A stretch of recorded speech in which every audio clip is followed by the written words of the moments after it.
Quincy Jones wanted to cut Human Nature from Thriller. Not because it was bad, because it was quiet. And Thriller, the album taking shape in the rooms of Westlake Recording Studios in the autumn of 1982, was not a quiet record. Quincy had been making records for 30 years. He understood architecture. He understood sequencing. He understood that a single song placed in the wrong position could pull a listener out of the experience the whole album was constructing. Human Nature, slow, intimate, almost a whisper of a song, sat in the running order between PYT and The Lady in My Life, and Quincy felt it stopped the album's momentum rather than deepening it. He made his case to Michael directly, professionally, clearly, with the authority of a man who had produced more than his share of defining records. Michael went quiet. He didn't argue. He didn't appeal. He simply stopped coming to the studio. For 3 days, Westlake ran without him. On the 4th morning, he walked in, sat down across from Quincy at the console, and said 4 words.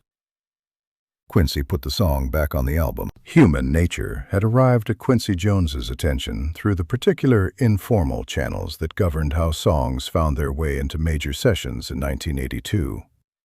Steve Porcaro was the keyboard player for Toto, the Los Angeles session musician collective that had become, in the early 1980s, one of the most in-demand recording groups in popular music. He had written the music for Human Nature as something private, something that had emerged from an observation he had made watching his young daughter. The specific way a child asks questions about the world that adults have stopped asking because they have accepted the world's answers. His daughter had come home from school one day and asked him why people go downtown when they are lonely. He sat at his keyboard that evening and followed the question where it went. The melody had a quality that was hard to place technically.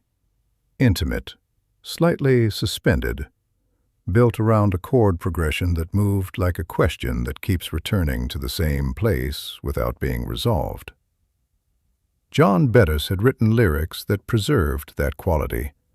A narrator watching the city through glass, drawn to something outside, unable to articulate precisely why. The song did not resolve its central tension. It held it. The demo had reached Quincy through a connection in the Los Angeles session community. Quincy had listened to it once and understood immediately what kind of voice the song required. Not the most virtuosic voice, not the most technically demanding. A voice capable of reporting longing rather than performing it. The specific quality of someone who is not telling you how they feel, but simply telling you the truth about where they are. He played it for Michael. Michael listened to it twice, sitting very still. Then he said, "That one." He meant, "That is the one I want to sing." By the autumn of 1982, the Thriller sessions were carrying a weight that most recording projects do not carry. Off the Wall had sold 8 million copies and received near universal critical acclaim. It had established Michael Jackson as a solo artist of the first order, not simply the most gifted member of a family group, but something entirely his own, a voice and a presence that existed outside the category it had emerged from. The follow-up conversation had begun almost immediately, and it had begun under a specific pressure. The expectation from the industry, from CBS Records, from Quincy himself, that whatever came next would need to exceed what had preceded it, and to exceed it at a scale that made exceeding it structurally difficult. Quincy had assembled the sessions with the specific ambition of making the best-selling album in the history of popular music. He had said this to the people working with him, not as hyperbole, but as a production target, a goal that shaped every decision about which songs went on the record, in what order, at what tempo, produced to what specification. Every track on Thriller had been argued for and argued against. Wanna Be Startin' Something had been debated.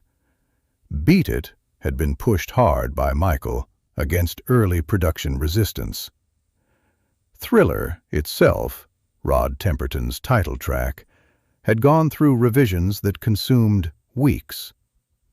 Bruce Swedien was engineering each session with a level of technical care that exceeded anything the studio had previously attempted. Each instrument, each vocal, each layer of sound was being placed within the album's architecture with the precision of someone building something intended to last. In this context, every song on the record was also a structural decision.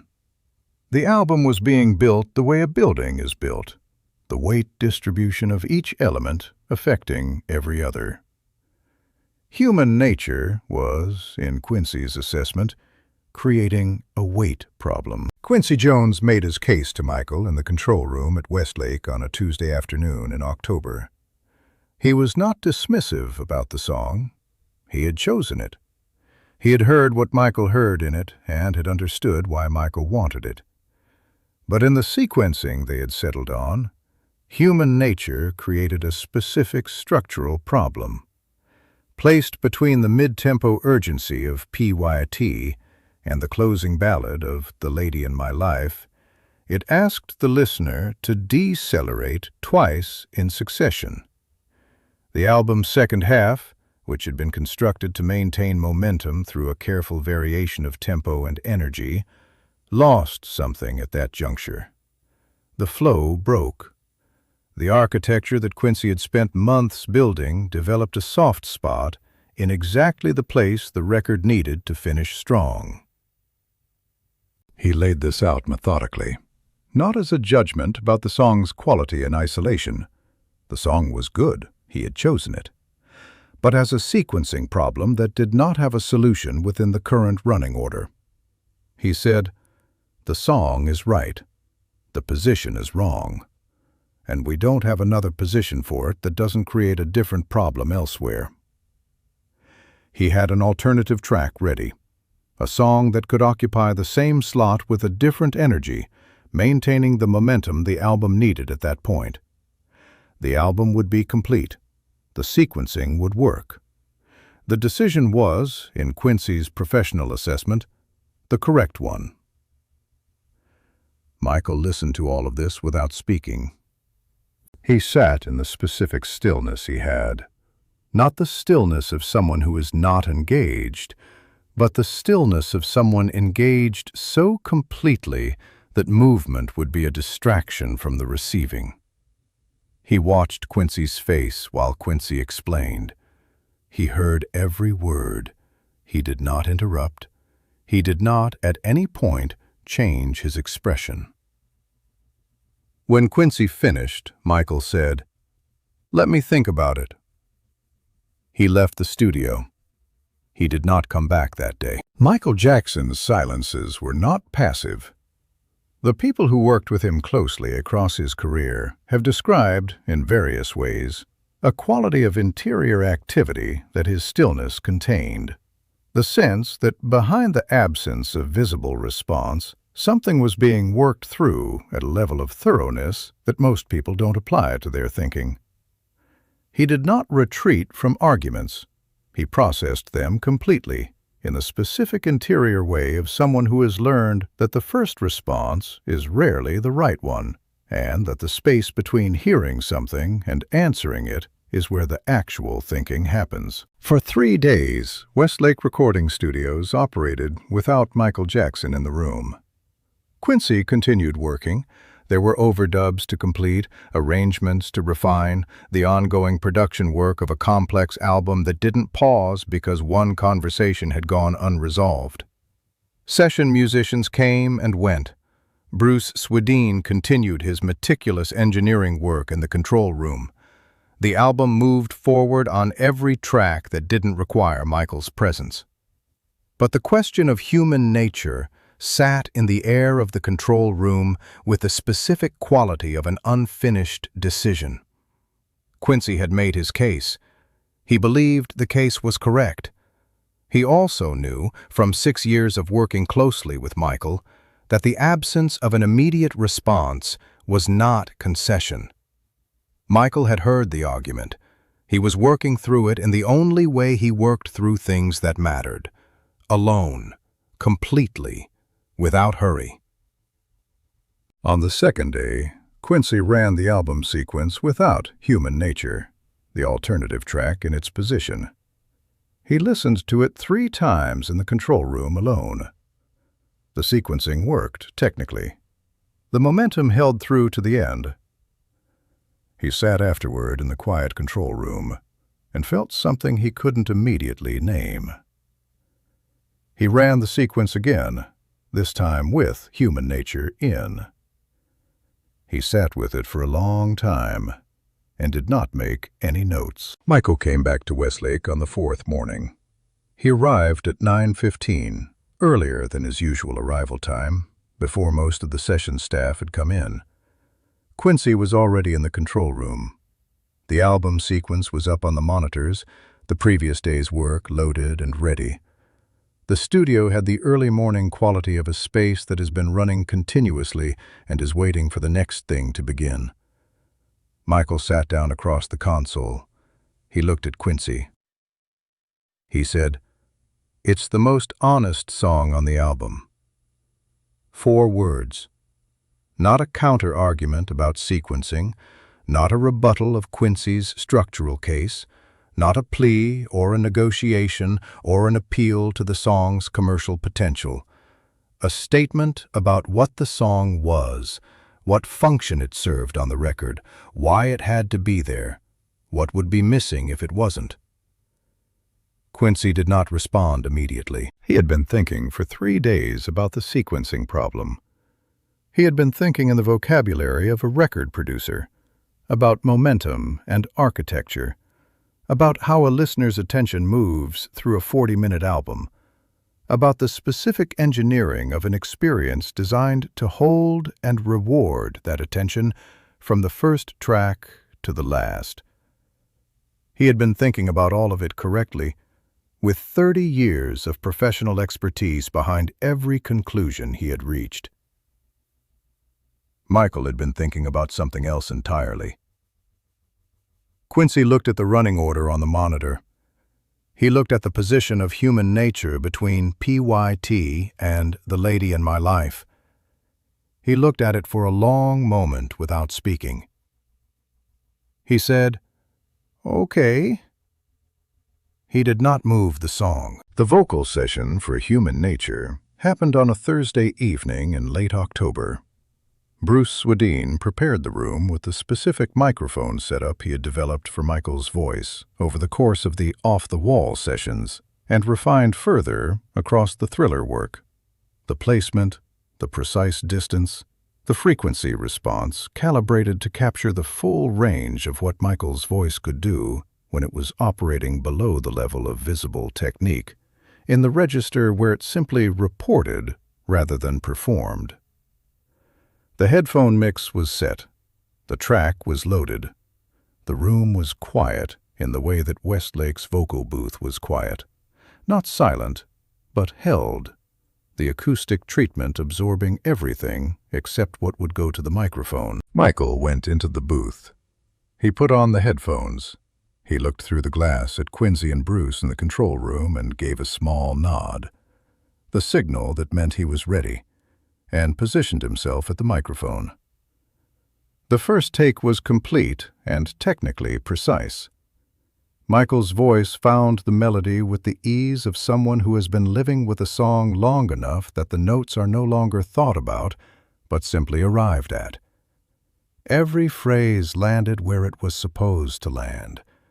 The performance was strong, clean, professional in the specific sense of something executed exactly as intended. The second take was different.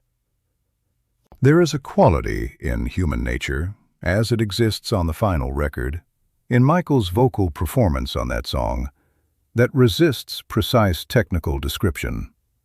It is not the most technically demanding performance on the album.